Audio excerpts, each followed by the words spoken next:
my first miscast role would be, for me, would be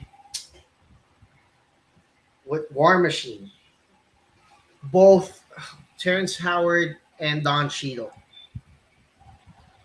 Okay, why's that? Because Terrence Howard was too cocky for me, like too swagger for me for a military guy, and Don Cheadle seems to be like too skinny and old for me as a military guy. Right. Like they could have gone with who who can I think of? I they can Oh, you don't have to come up with anybody else. You just have to say that you don't yeah think that was a well good casting. right I I'm with don't you. Yeah, I'm with you 50% on that. why who do you like? Terrence Howard. When I heard that he got replaced as Rhodey, I went, "Who's Terrence Howard? Who's Rhodey?" That's how I just missed him completely in that whole first movie. He just did not make an impact on me. It's not that he's not a good actor, but I just missed him completely. And Yeah, maybe it's that not fit. he just got blown away by Robert Downey Jr. You know, like he was supposed to be a straight man, and he was too straight. Yeah, And he and but it on the just other got hand, sunk into the background. having said that, I love the Cheeds, so I like Don. But anyway, Yeah, he could have buffed up a bit, or I don't know. But you know My what? other You know what? I get why they didn't have a buffer. One, give Don Cheadle because he's a great actor. But think about it. If you're in a suit like that, it's almost the equivalent of being in an Air Force plane, and in a F-150 or something like F-150, F-11 or F-16 or something like that. You have to be really small to enter it because there's so much gadgetry that goes inside there that yeah, it places the physics. So to have a guy who's tough but small like Don Cheadle in the sense, but he's not like tiny or frail. He's just thinner. He's well, like he an kind Air of Force looked pilot. frail to me. He kind of looked frail to me, especially in like the dressed up military uniform in that scene in Iron Man where he was there with where Are you Stark talking about Technology. Avengers 2? When they're all No, talking I'm smack? talking about Iron Man. I'm Oh, talking about Iron Man, where like there's a Senate hearing where they wanted Stark to surrender Iron Man technology. right. I think Don Cheadle looked frail. Anyway, moving on to my next character, I think Heimdall was miscast. Idris Elba. Yeah, So why's I that? mean, because I think Idris Elba could have gotten a bigger role. Yeah, I agree with that. Mm, Right? I feel that. Yep, yep, I agree. Heimdall was they've written Heimdall in like almost like a background character. Like you barely see Heimdall, and Idris Elba is too good of an actor to be Yeah, given a role like that. yeah, And we've heard from him that he hated the role and doesn't want to do it again. yeah. Well, he's dead, so I mean, might not no, doesn't stop lots of people from going back. But yeah.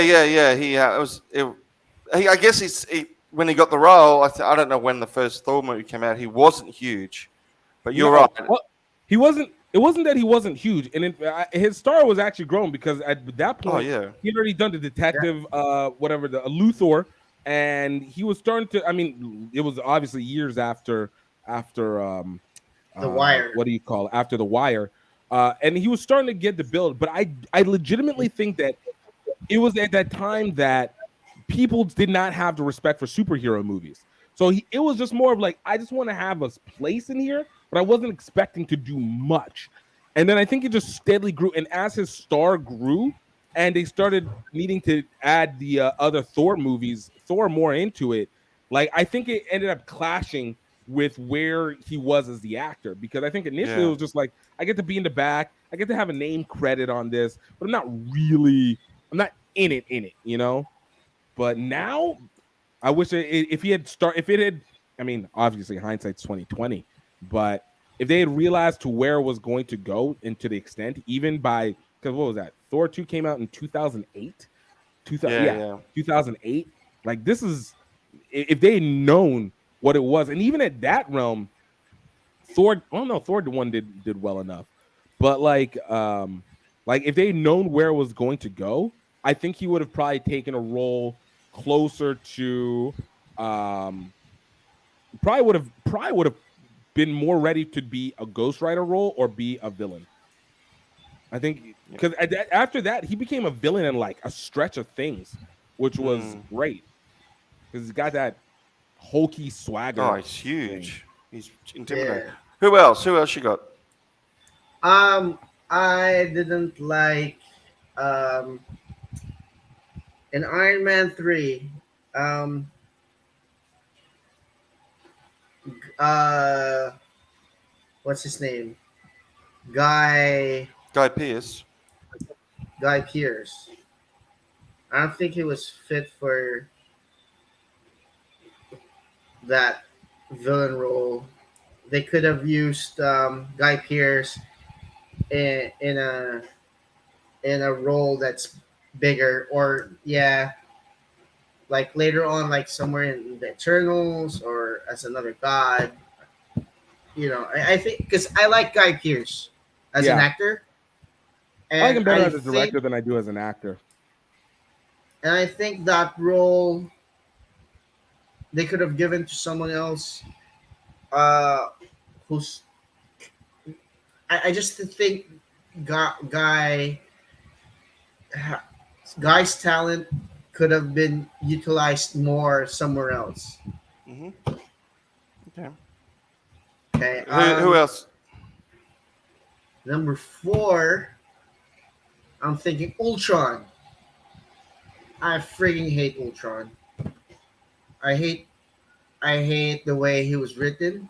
Like Ultron is a robot. He shouldn't be snarky and funny and whatever that Ultron was.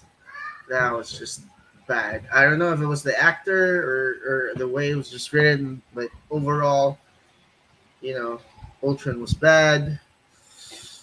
Um, who else? It's this is hard because Marvel usually casts um, Mm. pretty well.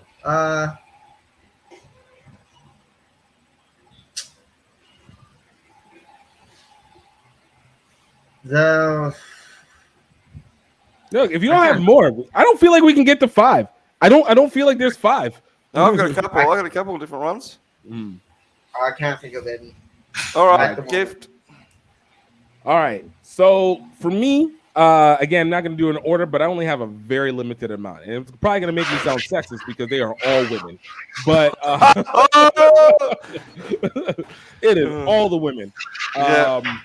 All of them were women, not all the women. All of them are the women. Number one, Taskmaster. Taskmaster in Black Widow.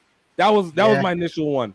It maybe it's not the casting, maybe it's just the way they portrayed it, but whatever it is, it just did not feel right. I if they had kept Olga and then made her somebody else in some way, shape, or form, or made it not that story, or actually made Taskmaster as dangerous as Taskmaster was supposed to be, then Yeah, it would have yeah. made more sense. But in this, I didn't feel it at all.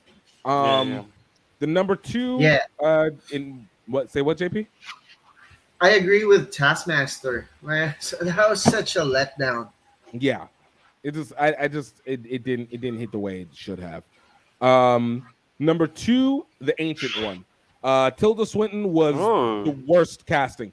She played it as she played it well. I'm not saying she didn't play it well. She just was not supposed to be the Scottish bald androgynous ancient one, white at the ancient one at that. I get not going Shu Man Fu, which was very wise, but there was another variation that they could have gone that would have made more sense for especially for where they were at in I forgot the place where the temple was and all that. I felt like Tilda Swinton was not the one to do it. She is just Yeah, not the one to do it. I would love her in the MCU. I would love to see her in any other in many other roles. I'll be honest with you. I could see Tilda Swinton being Taskmaster better than I could see Olga Kurylenko being Taskmaster. Simply because of the fact of the dullness of Tilda. Like Tilda just has nothing that stands out, but also knows how to deadpan. And I feel like she'd be the one that would be a mastermind on being able to mimic another person's powers. So that one I felt was a miscast. Um, Number three, I mean, I think this one is my probably one of my biggest ones of all. Captain Marvel. It's only a matter of time. It's like, only a matter of time. like, again, I get it from a look standpoint. Yes, she's blonde and she has some height. But from an expressive standpoint, from an intimidation standpoint, from even the cocky standpoint, I got nothing from her. It reminded me of Halle Berry being Storm. I felt nothing. And Halle Berry was the worst. Since you only let me do the MCU, which actually learned from the lessons of the people who we really needed to talk about in miscasts. But like Brie Larson's like Captain Marvel just is so uninspiring. She is so uninspiring. Don't talk to me about it's inspiring from girls. No, she's uninspiring in general. She's not strong. She's not funny. She's not charming. She does things that can be smirk worthy, but she's not engaging. There's nothing likable about her. There's nothing that makes you want to be like, I'm rooting for Captain Marvel. There's nothing about her that makes you even feel like there was a struggle enough to be like, I'm rooting for Captain Marvel. I don't even feel like, hey, when she comes down, everything's going to be good. I feel like, oh man, you're here.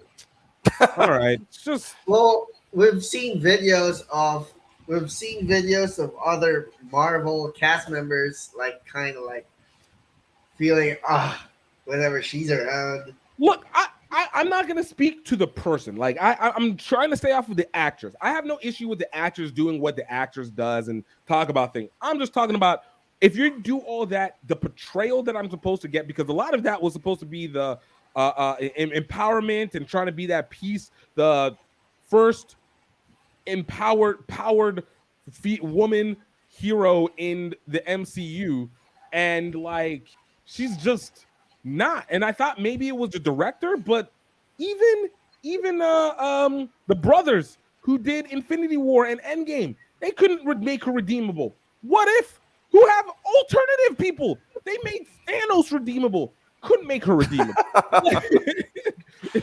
Yeah, she's on a flogging to nothing. Not redeeming this. I feel like I'm looking forward to the Marvels where we can get Tiana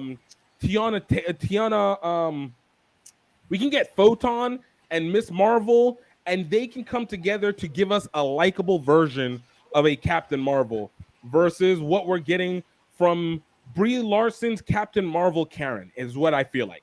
It's Captain Marvel Karen. Marvel Karen, there it is. Who else you got? Or is that it? The only other one was what JP said was Ultron, and it was just because of the way that the trailers made it out to be.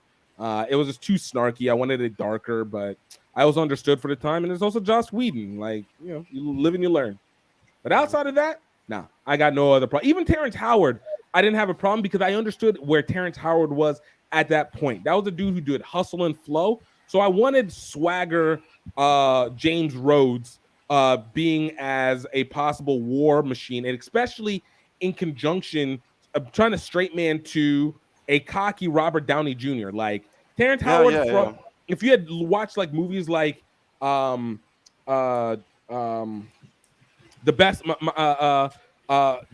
best man and stuff, where he plays like this cocky, cool, like off the cuff, can spit back at you if need be. Like, I understood it. But money, I also understand why Terrence Howard wanted more, but this is like the Ja Rule thing where you're just like, bruh, sometimes you need to build with it and see where it goes. Yeah. But I understand, get your values worth. And I'm very happy for that. Oh, you know what? And I'll say this. One other person that would kind of a miscast, I'm glad they got replaced. but I wasn't mad with their film. But I'm glad that they were not the continuation, which was Edward Norton as the Hulk. I did feel That like I feel like who we got with Mark Ruffalo is he doesn't have maybe not he's got the awkwardness, but not maybe the overt uh depth in intellect presentation of deep intellectualism like Edward Norton did. But I feel like this was the Hulk that would be able to be more willing to. This is a Bruce Banner that'd be more willing to submit to action than to argue action. And I always felt like Edward Norton's Hulk would be one that just argues before we get Hulk. Like we'd have to see Bruce Banner way more than we ever saw Hulk, and I just would not want that. can I just add why I don't think Don Cheadle is right for the role? You said Don Cheadle was wrong for it.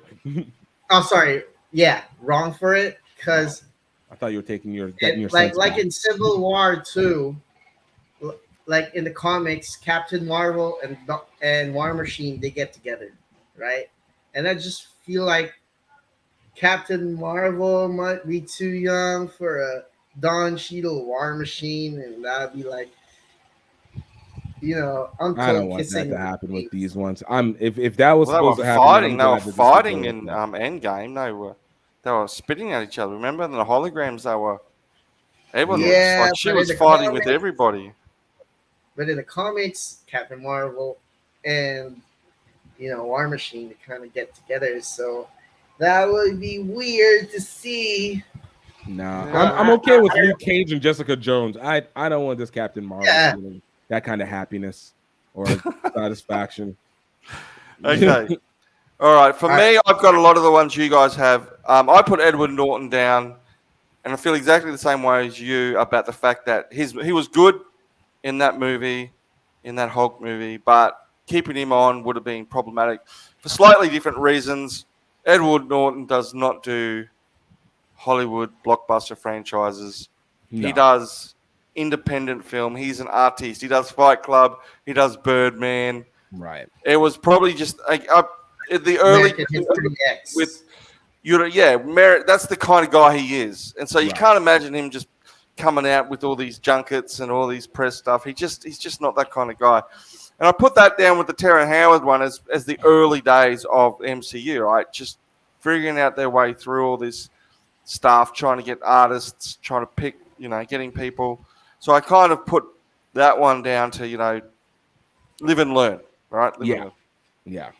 I had another actor who is really good, was criminally underdeveloped and underused, which was Benicio del Toro. As a collector. I just thought the collector gave him really nothing but a functional role to tell exposition, Right.